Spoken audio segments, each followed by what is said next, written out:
ذرا تصور کریں کہ ایک انسان کو باقاعدہ یہ یقین دلا دیا جائے کہ اس نے ایک قتل کیا ہے، ایک ایسا قتل جو در حقیقت اس نے کیا ہی نہیں ہوتا۔ بالکل، اور وہ شخص محض ایک جھوٹ کو سچ مان کر اپنی ہستی کھیلتی زندگی، اپنا خاندان، اپنا گھر بار، سب کچھ اپنے ہی ہاتھوں تباہ کر لے۔ یہ سننے میں ہی کتنا خوفناک لگتا ہے نا؟ ہاں، یہ کوئی خیالی بات نہیں لگتی، بلکہ ایک انتہائی خوفناک قسم کا نفسیاتی ڈراؤنا خواب محسوس ہوتا ہے، جہاں انسان کا اپنا ذہن ہی اس کے خلاف گواہی دینے لگے۔ اور یہی وہ مقام ہے جہاں انسانی نفسیات کی سب سے تاریک پرتیں کھلتی ہیں۔ بالکل صحیح کہا آپ نے، اور آج کی اس تفصیلی نشست میں ہم بالکل اسی نفسیاتی کشمکش کو کھوجنے والے ہیں۔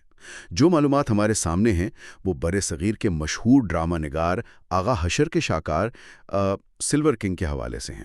جی، اور اس ڈرامے کی سب سے خاص بات یہ ہے کہ یہ صرف ایک قتل یا دھوکے کی داستان نہیں ہے۔ تو پھر یہ کیا ہے؟ یہ دراصل اس بات کا ایک بہت گہرا مطالعہ ہے کہ کس طرح انسان کا اپنا اندرونی احساس جرم اس کے دشمنوں کے لیے سب سے مہلک ہتھیار بن جاتا ہے۔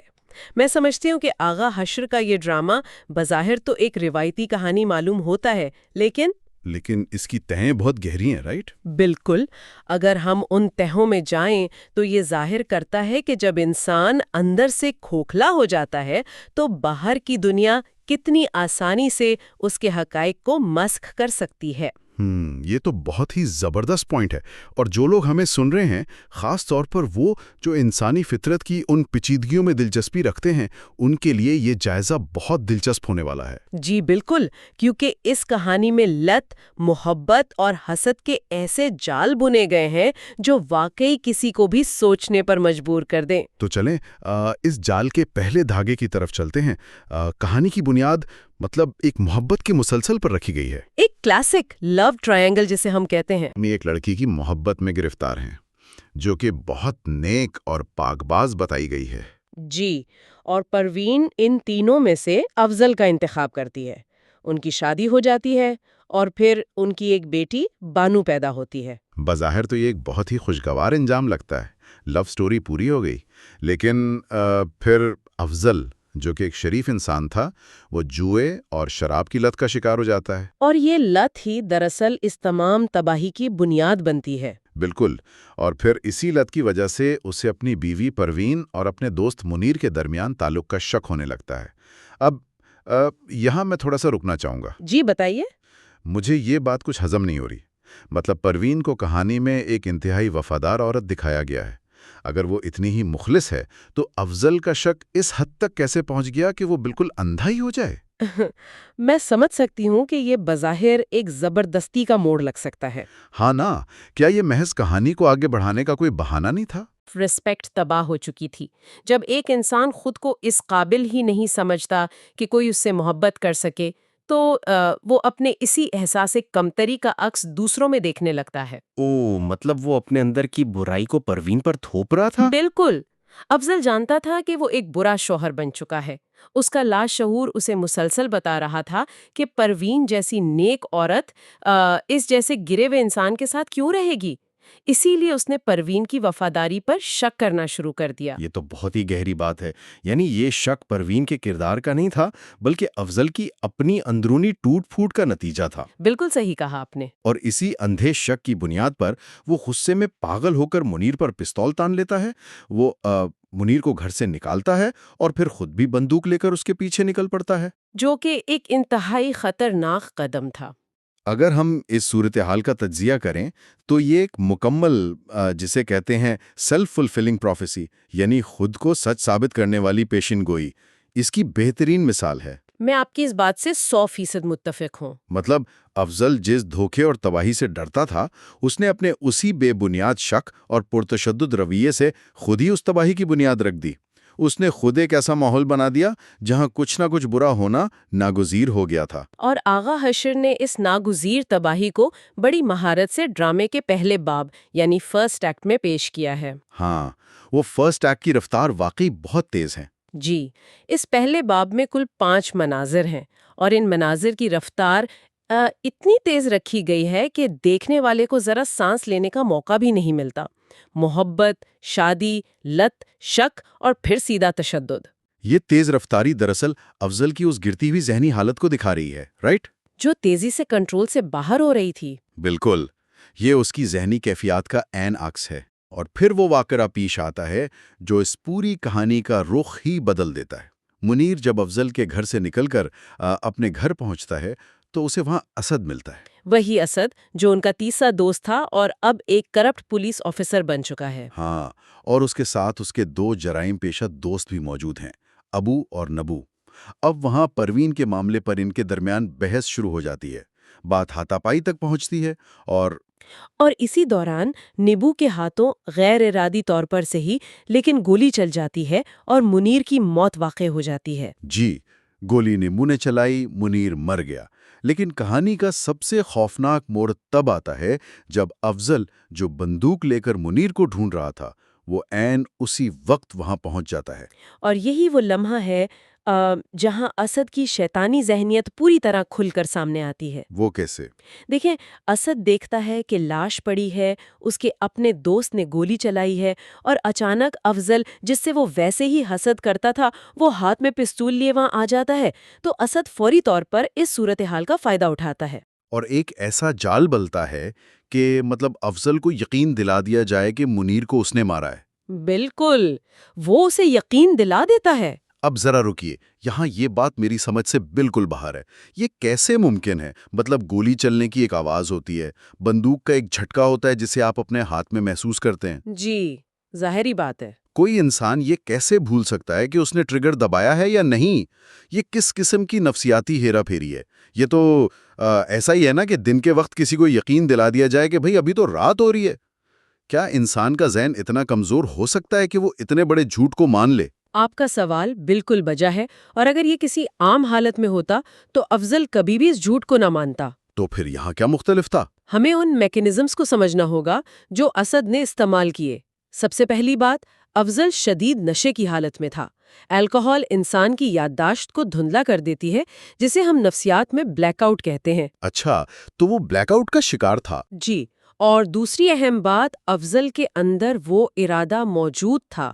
وہ منیر کو مارنے کے ارادے سے ہی گھر سے نکلا تھا نا؟ ہاں، وہ غصے میں پاگل تھا اور بندوق لے کر نکلا تھا۔ بالکل، تو جب اس نے منیر کی لاش دیکھی تو اس کے لاشعور نے فوراً اس نتیجے کو اس کے اپنے ارادے کے ساتھ جوڑ دیا۔ اس کے دماغ نے کہا کہ تم یہی تو کرنے آئے تھے، تو شاید تم نے ہی کر دیا ہے۔ بالکل یہی بات ہے۔ اور تیسری اور شاید سب سے اہم بات، وہ تھی اسد کا ایک اتھارٹی فگر ہونا۔ ہاں، اسد ایک پولیس آفیسر تھا۔ جی، اب جب ایک پولیس آفیسر پورے یقین اور طاقت کے ساتھ آپ کی آنکھوں میں آنکھیں ڈال کر کہتا ہے کہ تم نے گولی چلائی ہے، اور آپ پہلے ہی احساس جرم، نشے اور غصے کے بوجھ تلے دبے ہوں، تو آپ کا ذہن بس مزاحمت کرنا چھوڑ دیتا ہے۔ حیرت انگیز۔ تو اس کا مطلب ہے کہ اسد نے کوئی جادو نہیں کیا، بلکہ اس نے افضل کے اندر پہلے سے موجود اس احساس جرم کو اس کے اپنے ہی خلاف ایک ہتھیار کے طور پر استعمال کیا۔ Gas lighting. اسد نے افضل کی حقیقت کو اتنی مہارت سے مسخ کیا کہ افضل کو اپنی ہی یادداشت پر شک ہو گیا۔ یہ سوچ کر ہی رونگٹے کھڑے ہو جاتے ہیں، کہ ہمارا اپنا ضمیر، اگر ہم نے اسے خود ہی داغدار کر لیا ہو تو کس طرح ہمیں اندھا کر سکتا ہے؟ اور اس اندھے پن کی قیمت افضل کو بہت بھاری چکانی پڑتی ہے۔ ہاں، وہ شدید گرفتاری کے خوف اور پچھتاوے کے زیر اثر اپنے بیوی پروین اور چھوٹی بیٹی بانو کو اپنے ایک پرانے وفادار ملازم تحسین کے پاس چھوڑتا ہے اور راتوں رات جنوبی افریقہ فرار ہو جاتا ہے۔ اور یہاں سے ڈرامے کا دوسرا باب یعنی سیکنڈ ایکٹ شروع ہوتا ہے، جس میں 4 مناظر ہیں۔ پہلے باب میں 5 تھے، اس میں 4 ہیں۔ جی، اور پہلے باب کی اس تیز رفتاری کے بالکل برعکس یہ باب ایک طویل، سست اور بہت تکلیف دہ دور کو ظاہر کرتا ہے۔ یہ وہ 3 سال کا عرصہ ہے جب ظالم کو مکمل طور پر کھلی چھوٹ مل جاتی ہے۔ بالکل۔ اسد، جو اب پروین کی راہ کا سب سے بڑا کانٹا یعنی افضل، اسے ہٹا چکا تھا، ان 3 سالوں میں وہ پروین کو حاصل کرنے اور اس کی عزت لوٹنے کی ہر ممکن کوشش کرتا ہے۔ یہ ڈرامائی ساخت کا بہت ہی دلچسپ استعمال ہے۔ پہلا باب ایک دھماکے کی طرح تھا اور دوسرا باب اس دھماکے کے بعد پھیلنے والے زہریلے دھوئیں کی طرح ہے جو آہستہ آہستہ سب کا دم گھونٹ رہا ہے۔ بہت خوبصورت تشبیہ دی آپ نے۔ شکریہ۔ تو افضل افریقہ میں چلا وطن ہے اور پروین یہاں اسد کے ظلم کا نشانہ بن رہی ہے، لیکن جو تفصیلات ہمارے سامنے ہیں ان کے مطابق پروین ان تمام تر سازشوں کے باوجود اپنی عزت بچانے میں کامیاب رہتی ہے۔ جی، اس کی ثابت قدمی واقعی قابل داد ہے۔ اور پھر 3 سال کی اس طویل تاریکی کے بعد کہانی میں وہ موڑ آتا ہے جو حالات کو یکسر بدل دیتا ہے۔ افضل واپس آ جاتا ہے۔ لیکن یاد رہے وہ پرانا ٹوٹا ہوا نشے میں دھت افضل نہیں ہے۔ ہاں، افریقہ کی جلاوطنی نے اسے بدل دیا ہے۔ بالکل، اس نے وہاں کروڑوں روپے کمائے ہیں اور اب وہ ایک بے تحاشا امیر آدمی ہے، لیکن المیہ یہ ہے کہ اس کی یہ دولت اس کے کسی کام کی نہیں، کیونکہ وہ اب بھی قانون کی نظر میں اور سب سے بڑھ کر اپنی نظر میں ایک مفرور قاتل ہے۔ اور یہی وہ مقام ہے جہاں یہ ڈرامہ ایک انتہائی شاندار اور سنسنی خیز موڑ لیتا ہے۔ افضل ایک کروڑ پتی کی حیثیت سے اپنے گھر نہیں جاتا۔ تو پھر وہ کیا کرتا ہے؟ وہ ایک گونگے بہرے بھیکاری کا بھیس بدل کر شہر میں داخل ہوتا ہے۔ جب میں نے یہ حصہ پڑھا تو میرے ذہن میں فوراً ٹروجن ہارس کی تشبیہ آئی۔ ٹروجن ہارس؟ یہ دلچسپ ہے، کیسے؟ میں اس کی تھوڑی سی وضاحت کرنا چاہوں گا کیونکہ یہ محض چھپنے کی کوئی جگہ نہیں تھی۔ ٹروجن ہارس کا کمال یہ تھا کہ دشمن نے خود اسے ایک بے ضرر تحفہ سمجھ کر اپنے قلعے کے اندر کھینچ لیا تھا۔ افضل کا بھکاری بننا بالکل ایسا ہی تھا۔ صحیح۔ آپ خود سوچیں، ہمارے معاشرے میں ایک بیکاری کو کس نظر سے دیکھا جاتا ہے؟ اسے نظر انداز کیا جاتا ہے، اسے حقیر سمجھا جاتا ہے۔ لوگ بیکاریوں کے سامنے ایسے بات کرتے ہیں جیسے وہ کوئی فرنیچر کا ٹکڑا ہو، جیسے ان کے کان یا دماغ ہی نہ ہو۔ یہ ایک بہت تلخ حقیقت ہے، واقعی۔ تو افضل نے معاشرے کے اس سب سے کمزور، سب سے نظر انداز کیے جانے والے طبقے کا روپ دھار کر دراصل سب سے بڑی طاقت حاصل کر لی، یعنی معلومات تک مکمل رسائی۔ میں کہوں گی کہ آپ نے اس پہلو کو بہت خوبصورتی سے کھولا ہے۔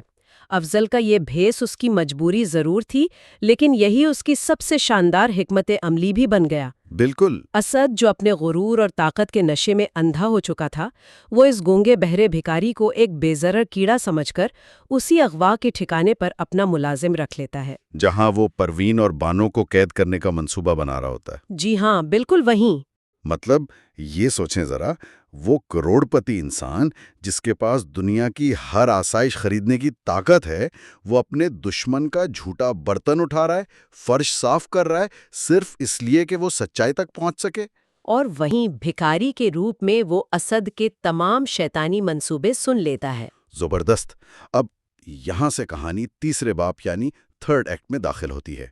اس میں پھر سے 4 مناظر ہیں اور اس باب میں حالات بہت تیزی سے اپنے انجام کی طرف بڑھتے ہیں۔ اسد پروین اور بانو کو اغوا کر لیتا ہے، لیکن جیسا کہ ہر برائی کے ساتھ ہوتا ہے نا، اغوا کے بعد اسد اور اس کے ساتھی نبو کے درمیان پیسوں یا کسی مفاد پر شدید اختلافات پیدا ہو جاتے ہیں۔ اور یہ بھی ایک بہت اہم نفسیاتی پہلو ہے۔ دیکھیں، جرائم پیشہ افراد کا گٹ جوڑ کبھی بھی وفاداری یا اصولوں پر مبنی نہیں ہوتا۔ ہاں، ان میں کوئی آنر امنگ تھیوز نہیں ہوتا۔ بالکل نہیں، یہ صرف لالچ اور مشترکہ مفاد کی بنیاد پر کھڑا ہوتا ہے۔ جب تک مفاد ایک تھا وہ اکٹھے تھے، جیسے ہی مفاد ٹکرایا ان کی نام نہاد دوستی تاش کے پتوں کی طرح بکھر گئی۔ اور افضل جو خاموشی سے اس تمام صورتحال کا مشاہدہ کر رہا تھا، اسے اسی دراڑ کا انتظار تھا۔ جی، اس نے موقع محل دیکھا۔ جیسے ہی اسے محسوس ہوتا ہے کہ نبو اور اسد اب ایک دوسرے کے خون کے پیاسے ہو چکے ہیں، وہ اپنا پتہ کھیلتا ہے۔ وہ نبو کے سامنے اپنی اصلیت ظاہر کر دیتا ہے۔ وہ بتاتا ہے کہ وہ کوئی گونگا بہرا بھکاری نہیں بلکہ افضل ہے جسے انہوں نے قاتل بنا کر نکالا تھا۔ اب نبو جو پہلے ہی اسد کی غداری سے آگ بگولا ہے، بدلے کی آگ میں منیر کے قتل کا سارا سچ اغل دیتا ہے۔ وہ سب کچھ بتا دیتا ہے کہ اصل گولی اس نے چلائی تھی اور افضل کو صرف اور صرف پھنسایا گیا تھا۔ یہیں پر یہ بات ثابت ہوتی ہے کہ سچائی کو تلاش کرنے کے لیے بعض اوقات طاقت کی نہیں بلکہ صبر اور درست وقت کے انتخاب کی ضرورت ہوتی ہے۔ بالکل، ٹائمنگ از ایوری تھنگ۔ ہاں، اگر افضل اپنے کروڑوں روپے لے کر سیدھا پولیس کے پاس چلا جاتا تو شاید وہ کبھی کچھ ثابت نہ کر پاتا، کیونکہ پولیس میں اسد خود ایک طاقتور افسر تھا نا۔ جی بالکل۔ تو افضل نے قانون کے بجائے دشمن کی اپنی خامیوں، ان کے لالچ اور ان کے آپسی اختلافات کو ان کے خلاف استعمال کیا۔ بہت خوب۔ اور پھر آخرکار اسد اور نبو دونوں گرفتار ہو جاتے ہیں اور افضل اپنے نئے اور شاندار مرتبے کے ساتھ ایک باعزت انسان کے طور پر اپنے خاندان سے دوبارہ مل جاتا ہے۔ یہ ایک انتہائی تسلی بخش انجام ہے جہاں ظالم اپنے ہی بچھائے ہوئے جال میں پھنس جاتا ہے۔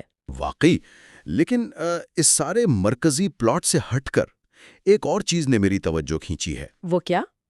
ڈرامے میں کچھ ذیلی کردار بھی ہیں، جن میں سے ایک مرزا چونگا نامی ایک ناکارہ وکیل اور اس کی بیوی زلفن کا ذکر ہے۔ اب اتنی سنجیدہ، اتنی ڈارک اور نفسیاتی کہانی میں ایک ناکارہ وکیل کا کیا کام؟ میں سوچ رہا تھا کہ کیا یہ صرف لوگوں کو ہنسانے کے لیے شامل کیے گئے تھے یا ان کا کوئی گہرا مقصد بھی تھا؟ یہ بہت اچھا سوال ہے۔ یقیناً ایسے کرداروں کا ایک مقصد ناظرین کو ہنسانا یا کامک ریلیف فراہم کرنا ہوتا ہے، تاکہ ڈرامے کی جو اتنی تاریک فضا ہے وہ ناظرین کے ذہن پر بوجھ نہ بن جائے۔ ہاں، ایک تھوڑا سا بریک مل جائے۔ جی، لیکن آغا حشر کی ذہانت یہ تھی کہ وہ اس مذاق کے پردے میں بھی ایک بہت گہری تنقید کرتے تھے۔ مرزا چونگا کا کردار دراصل اس وقت کے انصاف کے رسمی اداروں پر ایک طنز ہے۔ اچھا، وہ کیسے؟ دیکھیں نا، ایک طرف ہمارے پاس اسد ہے جو پولیس آفیسر ہو کر سب سے بڑا مجرم ہے، اور دوسری طرف مرزا چونگا ہے جو وکیل ہونے کے باوجود بالکل ناکارہ اور بے وقوف ہے۔ او صحیح۔ یہ دونوں مل کر یہ ثابت کرتے ہیں کہ سسٹم مکمل طور پر ٹوٹ چکا ہے۔ اگر پولیس اور عدالتیں اپنا کام صحیح سے کر رہی ہوتی تو افضل کو انصاف کے لیے بھکاری کا بھیس نہ بدلنا پڑتا۔ مرزا چونگا کی موجودگی دراصل اس بات کی دلیل ہے کہ اس دنیا میں مظلوم کو اپنا انصاف خود چھیننا پڑتا ہے۔ واہ، میں نے واقعی اس زاویے سے تو سوچا نہیں تھا۔ مطلب مرزا چونگا صرف ایک مسخرہ نہیں بلکہ اس ٹوٹے ہوئے نظام کی ایک علامت ہے۔ زبردست۔ بالکل۔ تو اگر ہم آج کی اس تمام گفتگو کو سمیٹیں تو یہ واضح ہوتا ہے کہ سلور کنگ محض ایک تفریحی ڈرامہ نہیں تھا۔ یہ اس بات کا ایک بہت بڑا سبق تھا کہ سچائی کو کتنی ہی گہرائی میں کیوں نہ دفن کر دیا جائے، وہ بالآخر زمین پھاڑ کر باہر آئی جاتی ہے۔ بالکل۔ اسد نے 3 سال تک ایک جھوٹ کو پروان چڑھایا، اس پر اپنی طاقت کی، اپنی حیثیت کی عمارت کھڑی کی، لیکن وہ عمارت نبو کے محض ایک اعتراف کے سامنے ریت کی دیوار ثابت ہوئی۔ اور اس پورے جائزے کا ایک اور اہم نتیجہ یہ بھی نکلتا ہے کہ ہم جو کچھ دیکھتے ہیں اس کا انحصار اس بات پر ہوتا ہے کہ ہم اسے کس نظر سے دیکھ رہے ہیں۔ آپ کا اشارہ منیر کی لاش کی طرف ہے نا؟ ہاں، ایک ہی واقعہ یعنی منیر کی لاش افضل کے لیے اس کی زندگی کی سب سے بڑی لعنت اور احساس جرم بن گئی۔ اسد کے لیے وہ ایک سنہرا موقع تھا، اور پھر آخرکار نبو کے اعتراف نے اسی لاش کو افضل کی بے گناہی کا ثبوت بنا دیا۔ حقیقت ایک ہی تھی، لیکن ہر کردار کی نفسیاتی کیفیت نے اسے ایک نیا معنی پہنا دیا۔ یہ بہت ہی زبردست اور گہرا تجزیہ ہے۔ شکریہ۔ اور اس سے پہلے کہ ہم آج کی اس نشست کو ختم کریں، سننے والوں کے لیے ایک بات ہے جو میرے ذہن میں مسلسل گھوم رہی ہے، اور میں چاہوں گا کہ اس پر تھوڑا سا غور کیا جائے۔ جی ضرور۔ ہم نے دیکھا کہ اسد نے کس قدر شاطرانہ انداز میں افضل کو بے وقوف بنایا اور اس کی پوری زندگی تباہ کر دی، لیکن ذرا اس واقعے کو ایک قدم پیچھے جا کر دیکھیں۔ اگر افضل نے خود اپنے ہاتھوں سے اپنی زندگی کی بنیادیں نہ کھوکھلی ہوتی، اگر وہ جوئے اور شراب کی لت میں مبتلا نہ ہوتا، اگر اس نے اپنے بے بنیاد شک کی وجہ سے اپنی پاکباز بیوی کی وفاداری پر سوال نہ اٹھایا ہوتا اور منیر پر بندوق نہ تانی ہوتی، مطلب اگر اس کا اپنا ضمیر مکمل طور پر صاف ہوتا، تو کیا اسد، چاہے وہ کتنا ہی طاقتور یا شاطر کیوں نہ ہوتا، کبھی افضل کو یہ یقین دلا پاتا کہ وہ ایک قاتل ہے؟ میں سمجھتی ہوں یہ ایک بہت ہی گہرا اور فکر انگیز سوال ہے، اور ظاہر ہے اس کا جواب یقیناً نفی میں ہے۔ بالکل۔ اسد صرف اس لیے کامیاب ہوا کیونکہ اس نے وہ دراڑیں استعمال کیں جو افضل نے خود اپنے ہاتھوں سے اپنے کردار میں ڈالی تھیں۔ اور شاید یہی اس کہانی کا سب سے بڑا سبق بھی ہے۔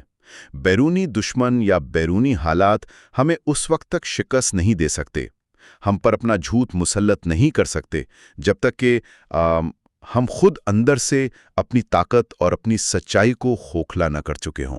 بالکل صحیح کہا آپ نے. اگر ہم اندر سے مضبوط ہیں تو کوئی بھی نفسیاتی ہیرا پھیری، کوئی بھی گیس لائٹنگ ہمیں ہماری حقیقت سے دور نہیں کر سکتی. اور یہ ایک ایسی سوچ ہے جو صرف اس ڈرامے تک محدود نہیں بلکہ ہماری روزمرہ زندگیوں پر بھی اتنی ہی گہرائی سے لاگو ہوتی ہے. اس بات پہ ضرور غور کیجیے گا. چلیں آج کے اس تفصیلی جائزے کو ہم یہیں اختتام پذیر کرتے ہیں. امید ہے کہ اس پیچیدہ داستان کے ان نفسیاتی پہلوؤں نے آپ کے سوچنے کے کچھ نئے در واقعے ہوں گے. اپنا بہت خیال رکھیے گا.